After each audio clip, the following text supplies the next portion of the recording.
Bonjour, toujours dans le cours de la reproduction sexuelle chez les angiospermes, on va continuer notre cours.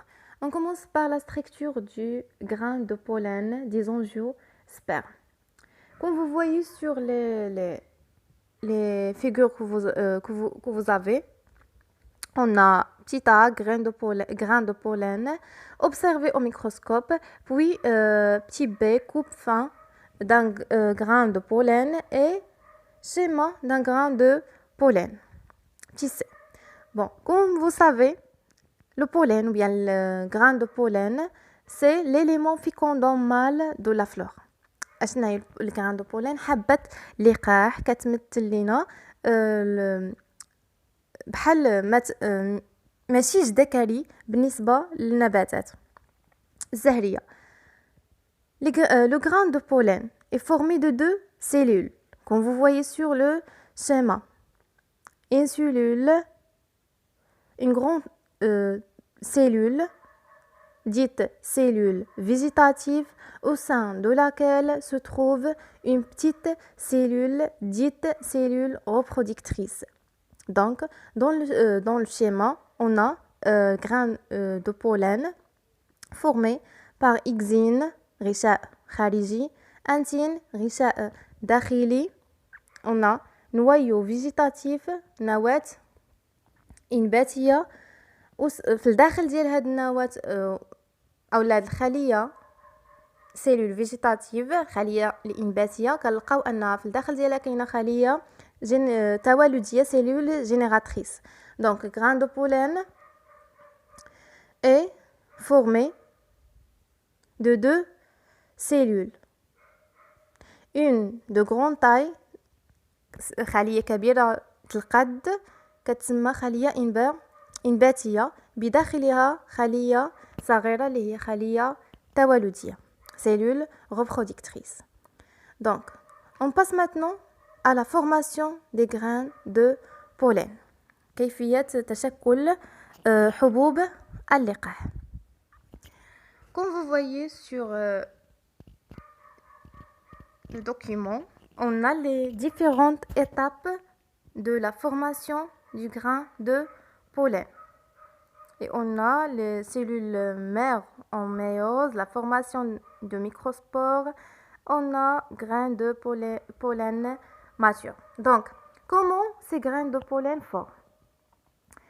On a, au niveau du jeune sac pollinique, في الكيس اللقاحي كنلقاو خلايا ثنائية الصيغة الصبغية. خلايا اللي هي ثنائية الصيغة الصبغية كنلقاوها في الأكياس اللقاحية. فين كتكون هاد الأكياس اللقاحية؟ كيف ما قلنا شفنا في لا مستوى كنلقاوها في المئبر. هاد الأكياس اللقاحية فيها الحبوب اللقاح. إذا انطلاقا من هاد الأكياس اللقاحية كنلقاو واحد الخلية ثنائية الصيغة الصبغية. On trouve des cellules mères diploïdes, ثنائية الصيغة الصبغية.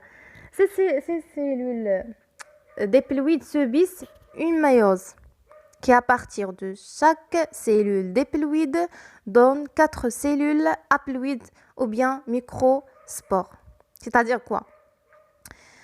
على مستوى هاد الخلية الأم اللي قلنا أنها ثنائية الصيغة الصبغية كتعرض للميوز. شنو هاد الميوز؟ هو انقسام اختزالي. هاد الانقسام الاختزالي اشتي كيف ما كتشوفوا معايا les étapes de la formation des microspores. تبعوا معايا في الشيما. Donc, on a une cellule mère de zen. Ce bis méiose. Ce méiose, elle est divisée en deux division réductionnelle et division équationnelle.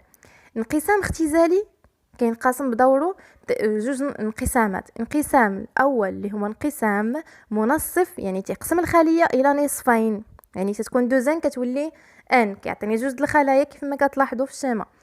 بوي ديفيزيون ايكواسيونيل هو انقسام اللي هو تعادلي، كيعطيني 4 خلايا، كل خليه من جوج خلايا كيتنقسم بدورها الى خليتين، وبالتالي كنحصل على تتخاذ 4 خلايا. هذا كيتسمى ب الميوز، انقسام اختزالي. شنو الدور تاع هذا الانقسام الاختزالي؟ هو انه كيمكنني من المرور من الصيغه الصبغيه دو زند للصيغه الصبغيه ان. دونك من سيلول ديبلويد ا دي سيلول ابلويد، يعني من ثنائيه الصيغه الصبغيه الى احاديه الصيغه الصبغيه.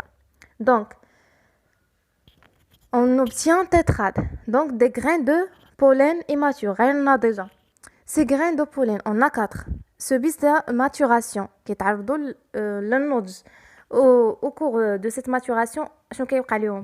كينضجوا. فاش كينضجوا كيتعرضوا لانقسام غير مباشر، عندنا نوع اخر من الانقسامات كيف ما قلت، انقسام اختزالي او الميوز. لو بيت منه او الهدف منه هو انه كيمررني من دو زن لان. باغ كونطخ الميتوز كاين انقسام اخر اللي هو انقسام غير مباشر كيضمن لي تكاثر الخلايا فقط مع المحافظه على الصيغه الصبغيه. كانت دوزين كتبقى دوزين. دونك سي غرين دو بولين سو بيس division s'appelle métose qui donne des grains de pollen matures كيعطيني حبوب اللقاح ليا ناضجه. كيف ما شفنا في الفقره اللي سبقات l'autre partie انه مكونه من دو سيلول، سيلول فيجيتاتيف et سيلول génératrice. Donc نعاودو au niveau du jeune sac pollinique des cellules mères diploïdes subissent une méiose qui à partir de chaque cellule diploïde donc 4 cellules haploïdes s'appellent microspores. Ces cellules haploïdes germent au sein du sac pollinique. Cette germination aboutit à la formation du grain de pollen formé de 2 cellules. Et maintenant, on passe à l'organe reproducteur femelle. C'est le génicée. On commence par le petit 1, l'organisation d'un gynécée. On travaille sur le document que vous voyez. On a schéma de pistil, puis coupe au niveau d'un ovaire. Donc, le pistil, comme vous savez, s'appelle aussi gynécée. C'est l'appareil reproducteur femelle. هو المدقع، هو عضو التوالد الأنثوي عند النباتات. C'est l'appareil reproducteur femelle des fleurs. Elle est constituée de 3 parties, comme vous voyez sur le schéma. Stigma, style et ovaire. L'ovaire, le stigma, c'est le meysème, style قلم الميسم. l'ovaire المبيض. Donc l'ovaire مبيض est formé d'un ou plusieurs carpelles. مبيض كيتكون من كربلة أو مجموعة من الكربلات comme vous voyez sur le coupe au niveau d'un ovaire. On a مجموعة من الكربلات. Donc l'ovule est un organe qui contient le gamète femelle.